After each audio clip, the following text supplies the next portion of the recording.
Kembali ke FLW 2025 untuk kita teruskan kehangatan pagi ini.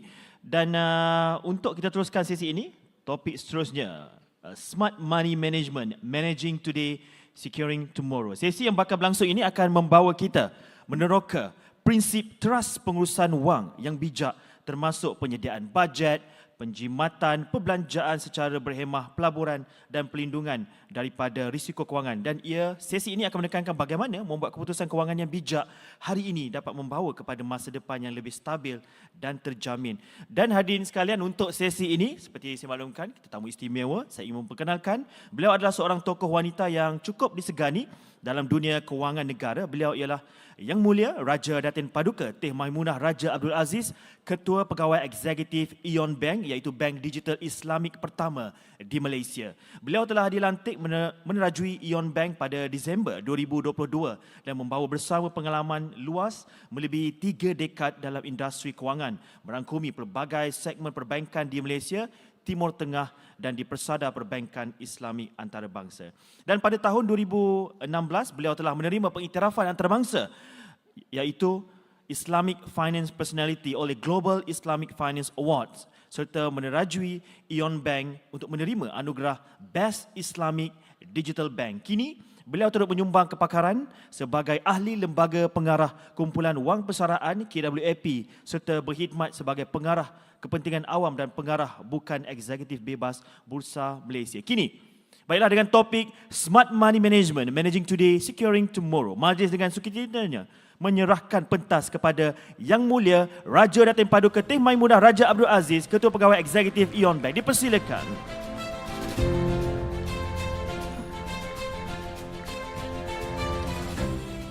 Assalamualaikum semua.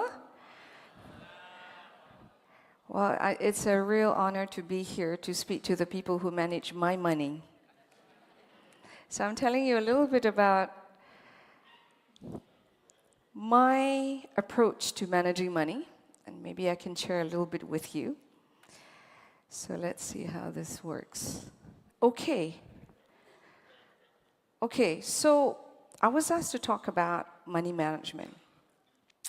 Sebenarnya all of you know lah, since you guys are EPF. But the key thing to money management, the objective is you want financial freedom. That is your key objective. So if you have that objective in mind, then we plot this towards financial freedom. Kalau you tak ada plan, what you will end up with is what I call financial friction. Instead of being free from worries of your money, this is the thing that's going to pull you down. Okay, so what's financial freedom? It's essentially you want a prosperous future. Bila orang kata prosperity tu, it's relative to how much we make. Of course, some people are more prosperous than others, tapi in our context, as long as you have financial freedom, you are relatively prosperous. So it is really defined by your choices. Okay, so I'm just going to give a very quick guide. You're going to follow me until the end of this presentation on the stuff that you need to do and the things that you must advise everybody. First, this budgeting rule you must follow. And I will explain a little bit more what the 50-30-20 rule is. And everybody says, oh tak boleh lah, start kerja lah, tak cukup lah. No, but you must do it. This is what you talk about discipline. The other one is I'll talk about debt management, and this is the things that you need to look out for. The concept of inflation, the concept of digital security. There'll be many people after me that'll be speaking in detail about this. And I am going to give you all homework, but this is a lifelong homework, okay? Bukan satu hari. So first, we're going to talk about your blueprint. Ada 5 items saja, very simple, okay? Managing from chaos to control, so your budgeting blueprint starts with dynamic budgeting and mindful spending. So nombor 1, you have to move beyond your what I call static budgets. You must be conscious that 50% of your money must go towards needs, 30% must go towards wants, because if you don't put 30% into desired objects, you will will feel deflated. I kerja kuat, tapi apa benda pun I tak boleh beli.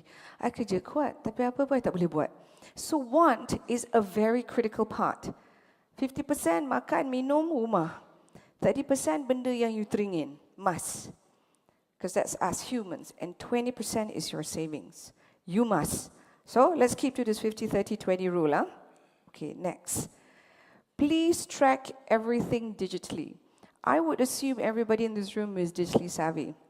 Okay, ni not me trying to advertise Aeon Bank lah, but I nak bagi example. Like for instance, on our Aeon Bank app, we have a budget center. It allows you to manage your budget, meaning it allows you to, you fill in your budget, and it will track you. It will nudge you kalau you dah nak hampir-hampir bust your budget. So whichever app you nak pakai, it doesn't matter, whichever bank yang ada, but the point is, get a budgeting app. So you can track where your money goes. The problem is, sekarang ujung bulan we were saying, I don't know where my money went. That's because you were not tracking it. And now with digital, you can track it easily. Tak payah dah buka buku 35, okay? You can either try Aeon Bank's banking app or any other budgeting app, but you have to do this. The other thing is this painless payment. You know, I always say to people, because I use Apple Pay as well, and my fear is I use Apple Pay as though Apple is paying. Click sana. So this is what we call this painless payment. Ni macam senang sangat, but actually please be aware. And the other thing is, of course, things like buy now, pay later. Tolong jangan fall for this buy now, pay later. Okay, so just to let you know, Aeon Bank doesn't do buy now, pay later. Although my guys want to introduce it, I am vehemently against this. So the other thing is you have to, so those are the three things, yeah, three things. Your 50-30-20, track everything digitally, and just be aware of this painless payments, including Google Pay, Apple Pay. The strategic saving and investing, a lot of us don't think of it this way. Bila kita kata pay, we think pay our bank, pay our utility bills, but actually what we have to pay first is ourselves. Pay yourself first. So when you pay yourself first, that's the savings bit. Many of us don't think ourselves as a payee. Now, I want you to start thinking of yourself as the first party you pay before you pay anybody else. Boleh? Okay. The other thing is, so when I was very young, I first started working in KPMG. I didn't make very much. But I was very conscious that I must set money aside for emergencies.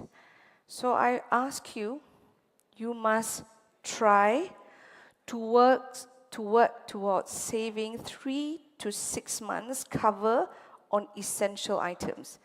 Essential items maksudnya either your mortgage or your rent and food and things. You must have about 3 to 6 months. 6 months is, you know, in the moment of crisis, and we don't know when moments of crisis could be.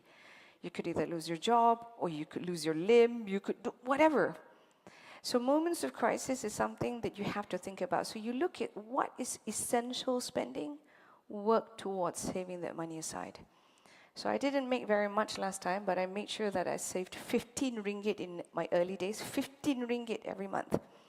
And masa tu tak ada digital lah, so I literally took 15 ringgit and transferred it into bank account. So this is something you must do. It is not whether you have a lot or you have little. Benda ni relative. Jangan cakap pasal, oh, dia gaji dia besar, okay lah. You know, I started out as a very young executive, working in KPMG, earning 1,200. 1,200 was my starting pay. So I divided my money very consciously at the age of 23. Consciously. So you can do the same. It's not about whether or not. This is why I say needs dengan want. Yeah? Okay. So next, now let's talk about strategic defense. So that is the things that you have to do, and these are the things that you have to mitigate. Nombor 1, proactive debt and credit management. So, please prioritize high interest debt. Maksudnya, not all debt are equal. Your credit card interest rate or profit rate is the highest there is. Then you will have your mortgage, your house loan, your car loan. Yang paling mahal is credit card. You must prioritize the credit card punya loans. That you have to come down. Sebab apa? Your car loan maybe is 4% or 3%, depending on your credit rating. Your credit card is 18%. That 18% is taking away what you could otherwise be saving, which is why you should never, ever use credit card to satisfy your want beyond than what you can afford. Your want is at 30%. You can always save, put in money in savings pots. So digital banks do that. You can try, we have savings pots. Put money aside. So when I created the bank, this was very much something very close to my heart about helping young people manage money. So we have this thing called savings pots. It's different than term deposits. So you nak pergi Bali lah next year. So that's 12 months from now, right? So you need $5,000. You put aside money every month so that you boleh pergi Bali in October next year. Not pergi October this year and pinjam on your credit card.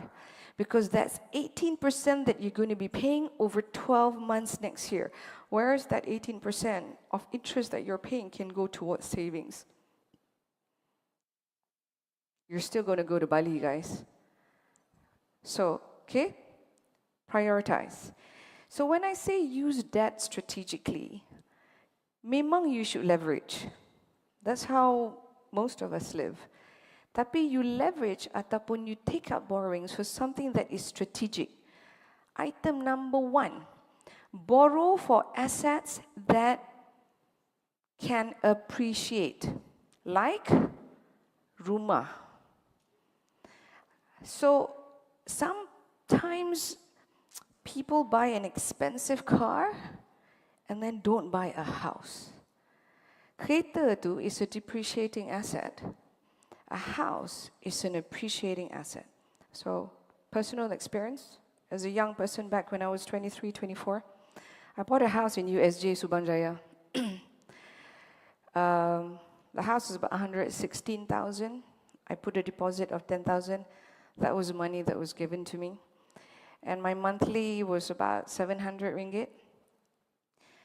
Anyway, 15 years later, that 116,000 ringgit house I sold for 900,000. But I drove a beat-up car. I drove a beat-up Proton Saga Gen 1 second-hand. My point is, you must think beyond today lah. I know in today's world we seek instant gratification. This concept of YOLO, which my children keep telling me, exactly YOLO, but if you're going to live to be long YOLO, who's going to fund your YOLO-ness? So you have to, right? So this is very key. Use your debt strategically. If you're already going to bayar tiap-tiap bulan 1,000 ringgit, should it go to a fancy car or should it go to a home? Because that home is going to appreciate. Your car ain't.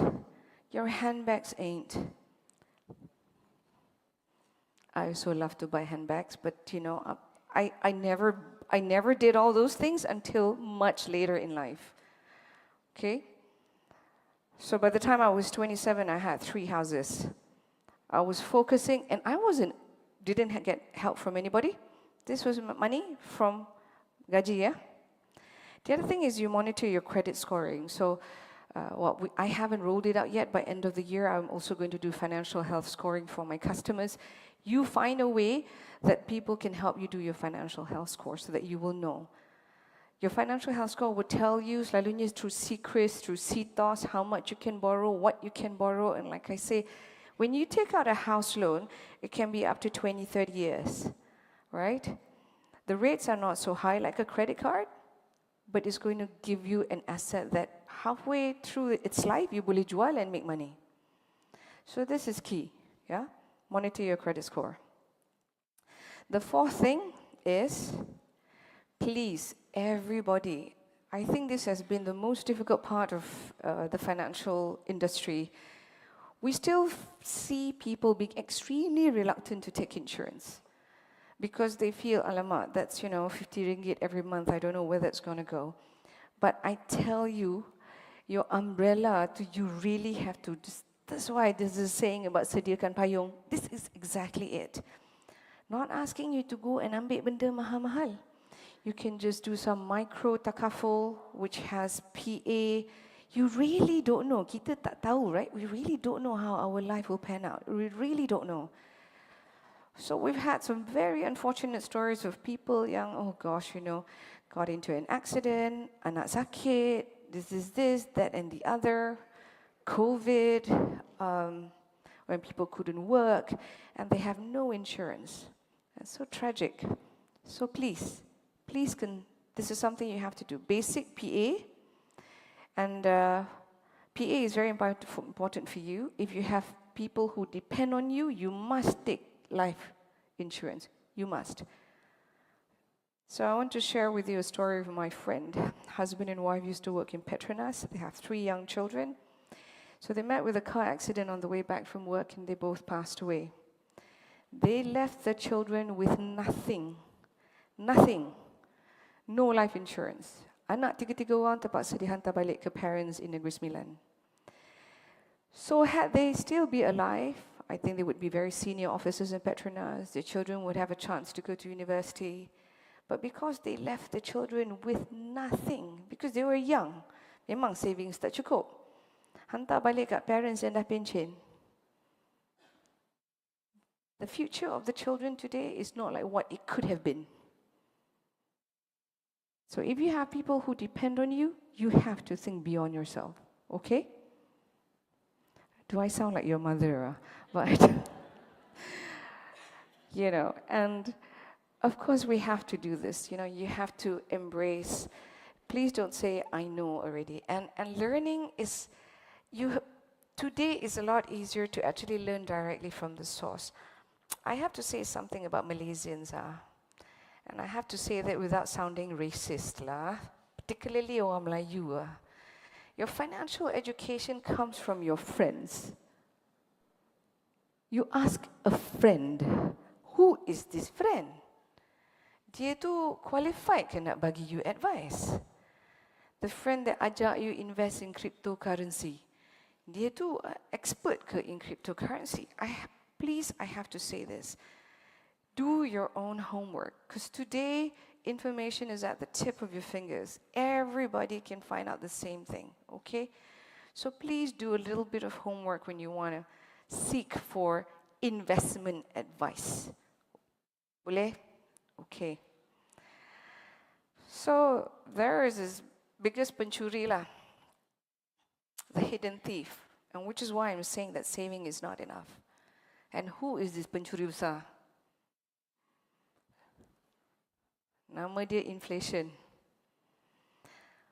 So if you think, which is why the concept of I keep my $100 under the mattress, your $100 worth today is not what you can $100 10 years from now. It cannot buy you the same stuff that you can buy today. This is actually the biggest thief, inflation. That's why tolong jangan simpan benda bawah katil. The loss of value is very real. So I know all of you no longer put money in the Milo tin. I know, because kita semua dah digitally savvy in this room. But what many people don't consciously think is, you have to outrun inflation. Apa maksudnya? Maksudnya, you have to make your money work for you. You must. Because if you were to put in a typical savings account, normal savings account tak sampai 2% pun. Inflation is more than 2%. So the thief has managed to steal at least 1.5% from your money anyway, even if you letak money dalam savings account. Okay? So EPF is a good place. EPF is beyond inflation. But I would like to say that you have to grow your savings beyond EPF. Again, 5 things.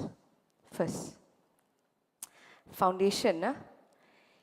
EPF memang is the minimum. So this is good. So far, EPF returns have always outrun inflation. Good.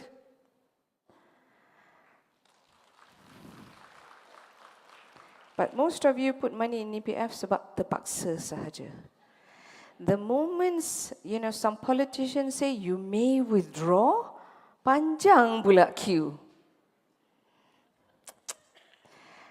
The concept is, there is such thing as what I call sleeping money and money that works for you. So money that sleeps and money that works. Money that sleeps are just savings.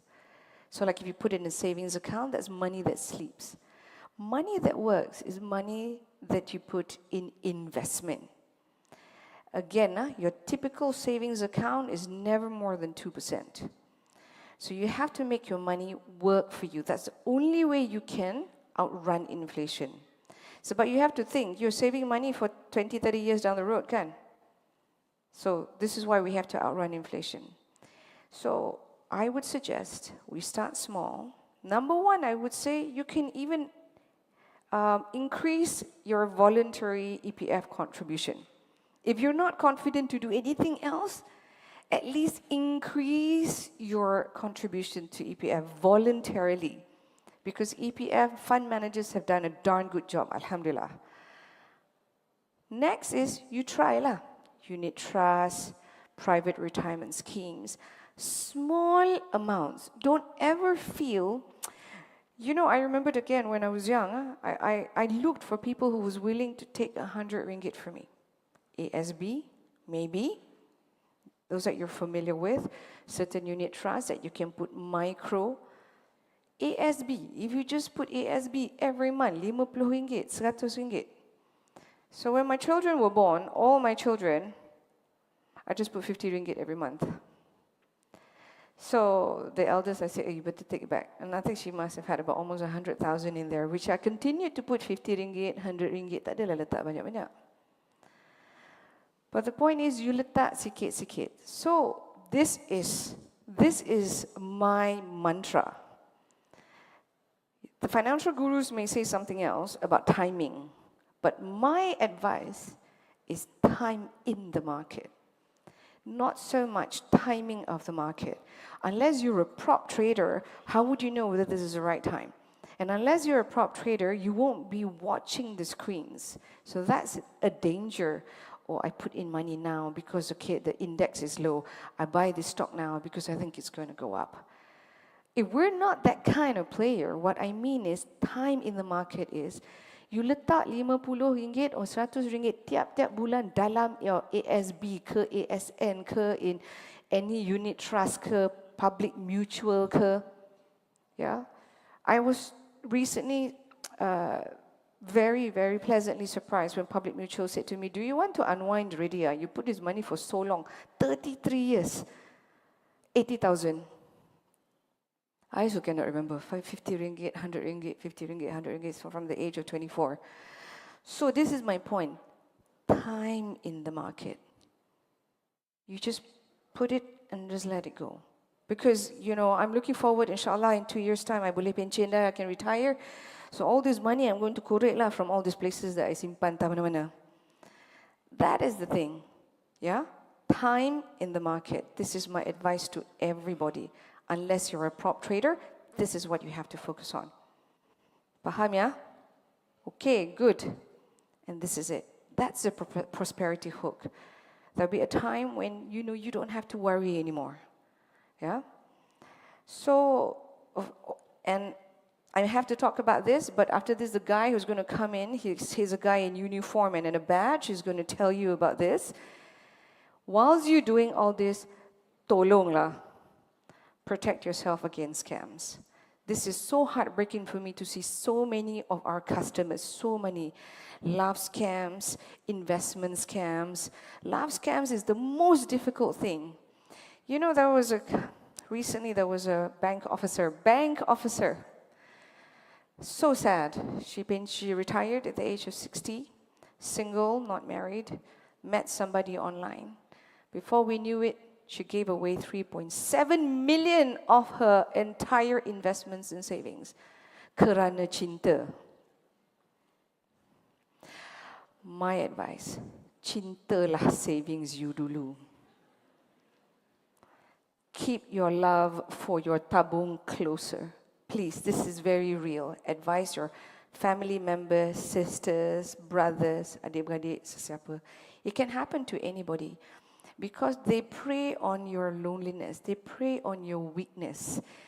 And sometimes when they come and ask the bank for help, kita pun dah tak boleh nak tolong because you yang picit transfer. Macam mana kita nak tolong? So first thing is, please protect yourself against scams. And they come in the most amazing way, even with deep fake. So I'm sure the police guy is going to tell you a bit more. Okay, so you guys would know this, phishing, smishing. Oh, I tell you, in my bank, we do this all the time. And the kind of stuff that we see, it's amazing. It becomes so much more sophisticated. Tak ada dah lah. Please click here to earn 10 ringgit. Tak dah. It's extremely sophisticated. Social engineering ni means that they will call you and say your anak you kat sekolah jatuh. You know, we got an ambulance for anak you, so you have to go and give your IC number, whatever. This is social engineering. Social engineering is now one of the largest scams ever. Not so much phishing, because they prey on your weakness.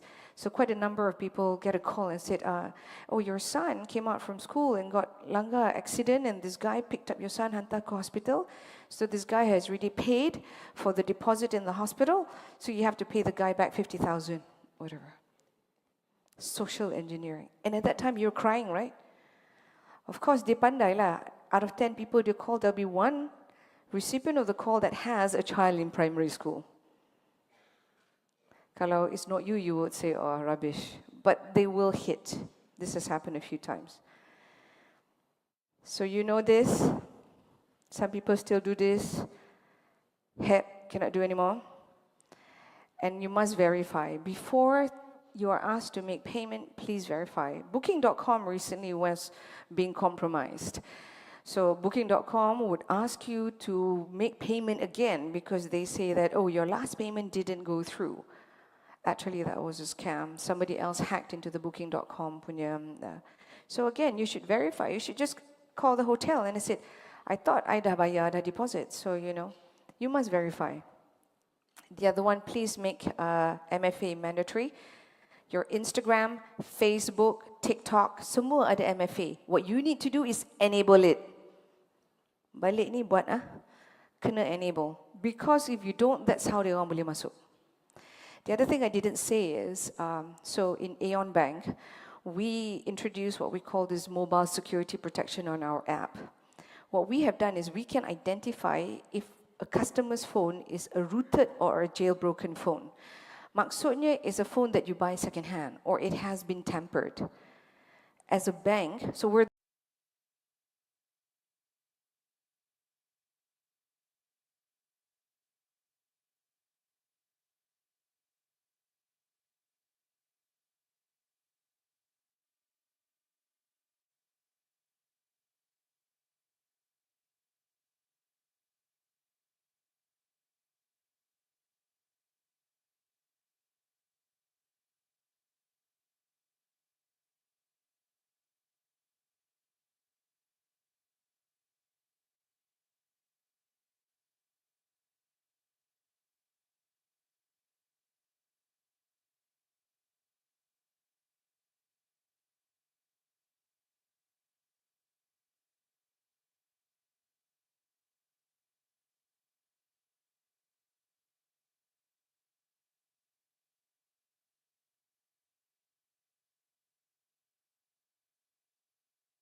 private clients. So because Ben has not been able to do the same kind of discipline, his mortgage at the age of 60 still tak clear. Because you know banks actually kita bagi pinjam sampai 40 tahun. Actually we shouldn't do that lah. Sampai 65, sampai 70. Actually you dah stop kerja dah sebenarnya, right? And the story of Ali and Ben are actually real people lah. Real people that I have followed over years. So I know Ben, who then had to sell his house, and he was forced to downsize, not because he wanted to downsize because anak-anak dah keluar, but because he cannot afford the continued mortgage payments. We know because we do this kind of rescheduling and restructuring for customers. This is it. So Ali, alhamdulillah, will retire comfortably. He's got EPF, he's got his 1.1 million. This is assumed kan Ali tak buat anything else tau. RM500 saja. 500 saja. And if you feel that 500 is too much for you now, go less. So I started 50 ringgit when I was in KPMG as a young auditor. And I added on as I had a little bit more. So as gaji naik, my spending doesn't necessarily naik and that thing stays static. That will be a tragedy lah guys. So as your gaji naik, your 50 ringgit should become 80 ringgit, should become 100 ringgit. And truly the first 10 years of my life, that was all I was doing. 50, 100, each child, 100, 100. We're not talking about big money. You know, so whenever people talk to me, so, but you can put big money. I was a young executive at one point in time where I didn't have that kind of money. So that was all, but I continued to put aside. Yeah? So the sad thing is, Ben actually cannot afford to retire. You all EPF, you should know. Cerita pasal EPF ni, how many Malaysians in this country can truly retire with their EPF savings? Ask yourselves. Cannot. It's not enough. So now government nak kata, okay, tak nak bagi semua kat you lah, nak bagi sikit-sikit lah. Sebab apa? Sebab tak trust lah. Lepaskan 55 tu terus pergi beli kereta. Aduh. And then you become a burden to society, to everybody in the country. So you have, this is the part when I said you cannot actually, none of us actually can afford to retire purely on EPF.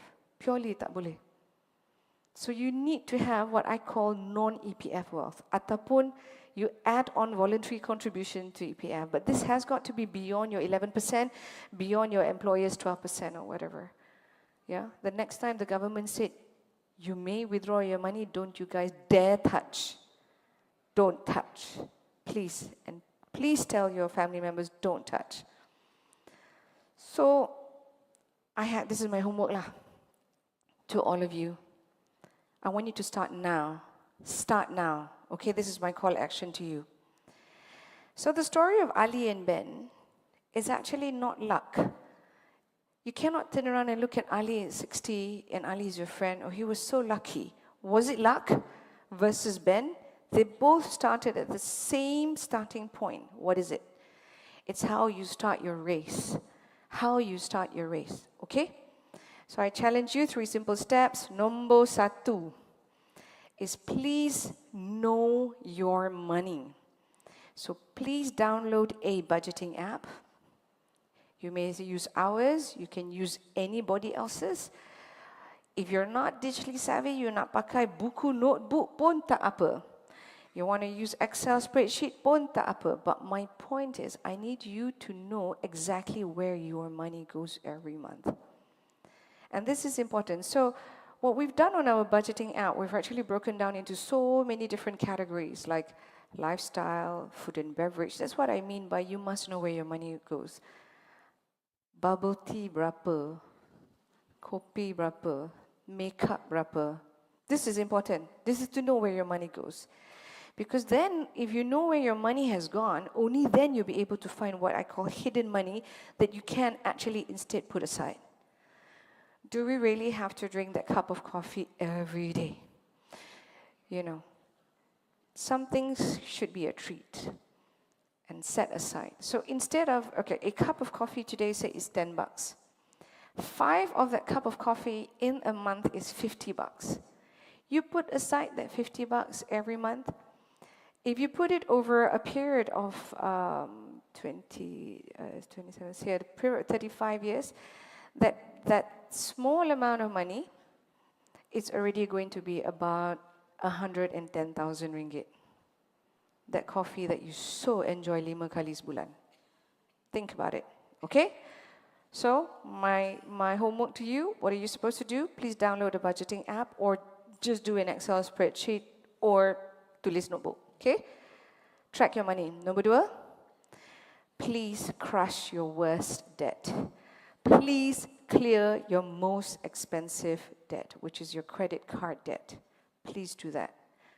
So you go back now and say, alamak, Rajatih suruh tengok credit card. Okay. Looks a lot. Tak apa. Stop swiping it and clear it. Clear it, okay? You must commit to that first. It's not that I'm saying you cannot use credit cards, but you, like I said, if you want to go for a holiday in Bali, you set your money aside before you go to Bali.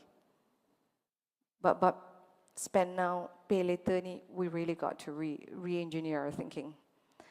So the third one, I want you to turn on the engine. Remember I told you about Ali? You have to turn on your investment engine beyond your EPF. These are only 3 things I ask of you. 3 things. Okay, repeat. You must know your money. Download a budgeting app or start doing some kind of Excel spreadsheet or even write in a notebook, know where your money has gone, so that you can reconfigure your hidden money or money that shouldn't be going into things that it is so unnecessary, and then put that into savings. Number 2, please pay off your most expensive debt. You have to crush your high interest debt, which is your credit card. So I would always advise people, use your credit card like you would a debit card, meaning that you must not be revolvers, you must be transactors. The most you should be able to pay off in your credit card, the rule of the thumb is not more than 3 months. The moment you take 12 months to clear off your balance, all you are doing is paying off the interest, guys. Truly you are. When they say minimum payment tu, sebenarnya barely goes to principal. Barely goes to principal, okay? This is not a good thing for me to tell because, you know, we banks make money on credit card business. But this is amal jariyah, inshallah. And the third item is please turn your engine on. So from today, I want all of you semangat and say, okay, I'm just going to maybe increase my EPF contribution by RM20 ke, RM30 ke, RM50 ke, or I'm just going to put aside RM50 in ASB, any unit trust, PRS. Okay. 3 things, homework for lifelong financial freedom. So this is very key. People keep saying I can do this when I make more money. Ali didn't wait. I didn't wait. So you mustn't wait either. You plan with what you have now. Plan with what you have now. Can I have that kind of commitment in this room? Can we say yes? Good, inshallah. So you know by the time you're 60 and you're out on a beach somewhere sipping your virgin mojito, you will remember me and this conversation we had today. Boleh? Okay, so that's it. Thank you very much for having me. Thank you very much. And remember, Yang Mulia Raja Teh bila you pergi Bali nanti. Okay. All right. Okay. We have a Q&A session. Yang Mulia Raja Teh. Sorry? Stay up. Oh. Yes, we have a Q&A Oh, session. Q&A. Yeah, Okay, a very quick one. So kita buka soalan untuk anda yang nak bertanya di dalam Dewan terlebih dahulu. Because we have a few questions coming from Slido. Okay, maybe you are crafting your question, but so I'll read a few questions from Slido. So I'll read the first one. So in today's economy, where cost of living is rising, what are the top 3 financial habits young professionals should build now to ensure a secure future? I believe there's many youngsters in the room today. So could you comment on this? So firstly, again, The 50, 30, 20 rule will never change, be it 100 years from now or 100 years ago. You must still have the 50, 30, 20. Inflation, costs, when you say rising cost, to our parents, today's prices are just so ridiculous anyway. So you still have to look at 50, 30, and 20. So first you must still adopt to that. And the want, so this conversation about the young, right? Maybe today's generation has more want than the older folks. Because there's just so many more things today available, so many more interesting things, shiny, shiny things that get you very excited about. And which is where you have to really draw the line. So you take it what you have. Your base is 5,000. Your 5,000 base is only 30% that you can have your want. If you have this in mind, you will be okay. Because right now, you don't know how much should go to your desires. Now I'm telling you, within your base, 30% can go for the things that you desire. So that is still very, very key. Secondly is, of course, it's very hard for me to say in the age of social media, people get very attracted to things because they see things at their fingertips. And because of that, the amount of the desires have actually increased. So we work with a neurologist in developing our AI. So we have this thing like neuro AI. We actually can see when people scroll beautiful things and shiny things and how that gets them excited and how that creates what we call an impulse press button. Shop now. That shop now, do you really have to take one step back? I always tell myself, I also did things, oh my God, I really want. I go back. If I still feel about this 24 hours from now, then I'll think about it again. Sometimes, as you move the scroll and you forget about it, 24 hours is all I ask of you. That 24 hours is when your impulse punya thing, just doesn't fire up anymore. So don't succumb to impulse buying. Thirdly, and this is really a reminder to everybody, please don't fall for this keep up with the Joneses. Please don't. So you see your friend posting on his Instagram or her Instagram. I said, jalan, and then you're thinking, oh, isn't it so nice? They get to go to a beach holiday. Oh, they're going on a holiday playing in the snow. You feel that you need to be part of this. You don't have to be. It's very hard for me to say don't allow yourself to doom scroll, because that one, unfortunately, doom scrolling is the act of Dajjal. There's nothing much. But I'm just saying that don't fall for it, because then you come back to your basic 50, 30, 20. And in your 30, your want to could be, I want to go for a holiday in Xinjiang, for instance. Okay, fine, you can go to holiday in Xinjiang since everybody's posting about beautiful things in Xinjiang. But you put aside in your savings pot, there are now digital tabungs in banks. You do that until you can go. You must have that 50, 30, 20 is the anchor to everything, really, guys. It really is. Yeah. All right, we have next question. Quite a number of votes for this one. So what do you think with the investment tools such as RISE, StashAway, Wahid Invest? Is it good investment tool to try? Yes, like StashAway and RISE, because they're small, they can take micro amounts. So you can, and again, remember I said about time in the market.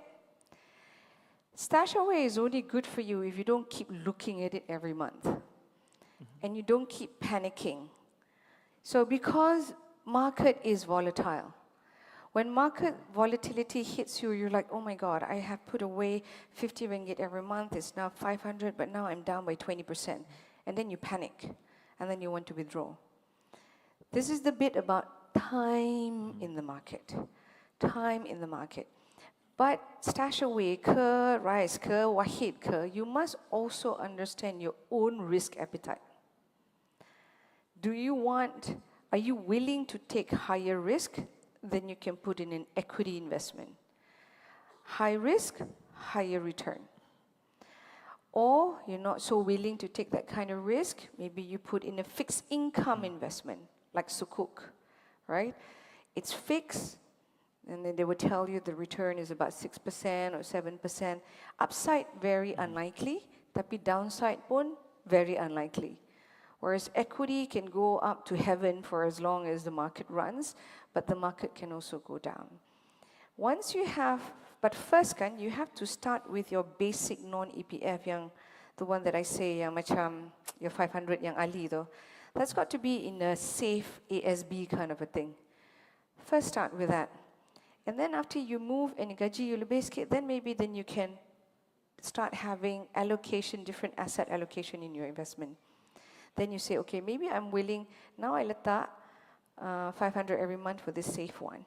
Maybe this 100 ni I want to try stash away punya equity funds or equity tech fund.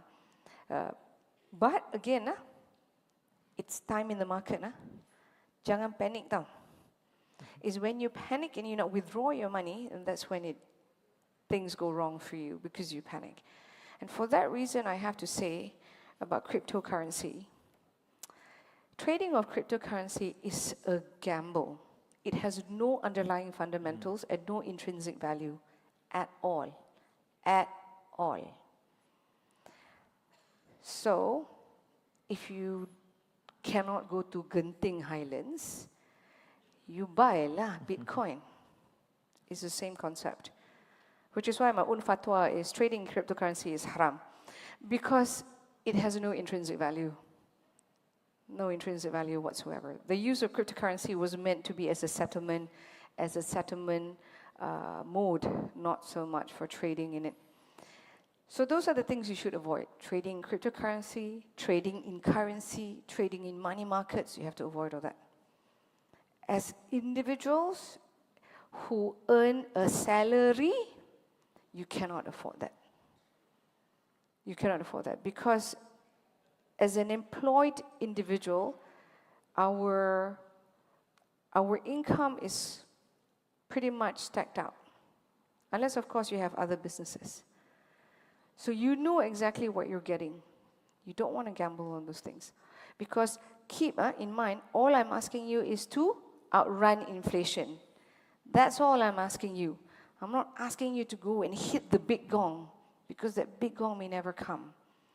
So you can try your stash away. Again, you mustn't put everything into some of the more volatile investments.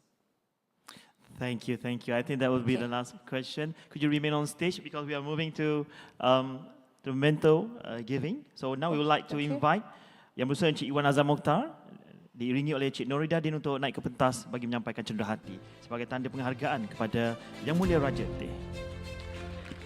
Sekali lagi berikan tepukan yang gemuruh untuk Yang Mulia Raja Datin Paduka Teh Maimunah, the Chief Executive of Aeon Bank, yang sudi bersama kita dan berkongsi inspirasi dan membuka perspektif baru tentang bagaimana membuat keputusan kewangan yang bijak dan juga menjawab soalan-soalan dengan teliti tadi.